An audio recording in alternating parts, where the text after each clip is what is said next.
Good evening, folks. Well, gas prices are now creeping up higher and higher as we even speak.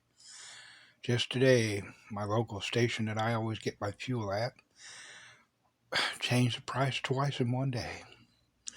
So here's what you're going to have to do, folks, in order to get an edge on this stuff. Maintenance on your vehicles. Do the following things to extend your gas mileage. Check the inflation pressure of each tire. Get a tune-up if you need one. Drive 55 and let everybody pass you, because back in the energy crisis of the days gone by, before the miles per gallon ratios weren't a big to-do, and now they are, I would say dump your gas guzzler for a more fuel-efficient vehicle, but the price of a used car is up 40%, so stick with what you got. Plan your trips accordingly, just like we had to do back in the 70s. Now, young folks out there won't have a clue what I'm talking about, but for us, you old-timers like me, we would sit there and plot our course, where we're going to go and how much we could save on gas. I hate saying this, folks, but, it's a fact. We're going to have to stick like this until the Green Deal goes through and all these manufacturers start producing electric cars with the new technology of batteries that's coming out. It's going to push that R&D to go even further. The prices aren't going down, folks. They're never going to go down. It's here to stay. I was predicting it back in 2008 when that pump said $4.15 per gallon. Of course, I wasn't a commuter. I only had about 5 miles to drive one way to get to and from my business. But for all you other folks out there living in rural America, boy, I tell you what, I don't want to be you, and I'm glad I'm not. City folks don't have nothing to worry about. They just jump on a bus, a subway. But they'll get hit with natural gas or that electric stove or the electric heat, because everybody's going to feel the pinch, folks. And here's the problem. People out there with fixed incomes, and if you're poor, this is just going to make you that much more poor. And of course, spring is coming, so that's, like I was predicting, Putin did it a little sooner than I thought. I figured he'd at least wait till spring, but in Eastern Europe, spring is just around the corner like it is anywhere else.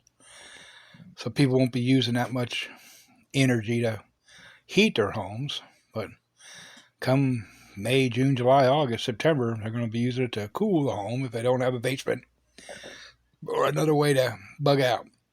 You can avoid the heat. Folks in the southern states, well, you get used to it. Most of you already are. Plan on going on vacation, now's the time to take it, because the prices are just going to keep going up and up and up. Hospitality took a major hit during the ick, and it's going to take another one, because people won't be able to afford to go anywhere. Really, folks, this is going to be the lead to the next recession. I won't say it'll be the great recession or even a depression, but if this thing leads to World War III, you'll be rationing. Oh boy, I tell you what, if you ever sat down with your grandparents, great-grandparents, and talked to them about what it was like in the United States back in World War II, they used to have paper drives, rubber drives. People used to put metal out on their street where the truck could come pick it up. War bonds, stamps. I remember my grandmother was in a kitchen one day, and I was looking through a drawer to find a screwdriver, and there was this booklet, and I'm looking at it, what the heck is this? Grandma, what do you got? What is this? And she goes, oh my gosh, where'd you find that? And I said, well, it's in a drawer. I haven't cleaned that thing out in years. Oh my goodness. And she sat at the table, and while I was sitting there holding on to that ration booklet, meat, flour, there were other little, it was her tears would form on her eye as she told us how bad it was, because they weren't rich. They were just like anybody else, Dad worked at Delco Remy, and her grandpa worked at Delco Remy, and she was a stay-at-home mother with the 8 kids.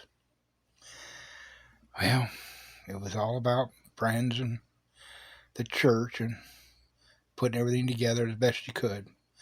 Support the war. Support the war effort. And now we're right back there. 40 years ago, we had the highest inflation, and you'd think we'd never come back. Never will we ever see that. Elections have consequences. This wouldn't, I seriously doubt we would be here right now. Eventually we would, because, we're not like a dictatorship. We change them out every 4 to 8 years.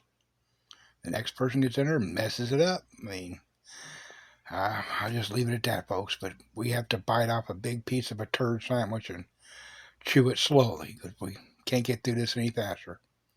I just ask that you contact your representatives and tell them how you feel. Some of these people are going to be termed out. They're not going to be seek re-election because they know that they're never going to get back in. We got to have a change, folks. That hope and change that we spent 8 years wishing that we would get rid of this guy, and now we got the other idiot in there with him. Stop hiring people. Stop hiring former politicians. Or every time we turn around and put a VP into the president's office, it becomes a disaster. I can go back to pre-Eisenhower and claim each and every one of them. Those VPs were morons. And the one we got now, rubber stamped all over again. Pence, he did it an embarrassment, but all the ones before him were. So anyway, getting back to the subject matter here, folks. Do the maintenance on your vehicles. If you have to go any place, ask around. If you got neighbors, people across the hall, or people down the street, next door neighbor, hey, listen, I'm going here. You want to come along? Because misery loves company, folks. And you don't got to go out there and buy that gas. Remember, carpool is back, folks. So here's what I'm going to ask all those people out there of the wit. Get it done. Get those battery systems that are so efficient you won't mind going 1,000 miles without a recharge, or having to worry about your car getting stuck in the middle of nowhere and can't get a way to charge it. Technology will get us out of this, but the Green New Deal wants it now overnight. And they're all just sitting there giggling like those school kids. Look what we did. I was at the gas station the other day, and there's somebody put a sticker, I did this. And you guess whose face was on it? Oh, I would have took a picture of it, but I was just, didn't even think about it. Just laughed at it, and the gas attendant come walking by and saw it and peeled it off and looked at me, and I looked at him and went, well, there you go. All right, folks. Have a good night.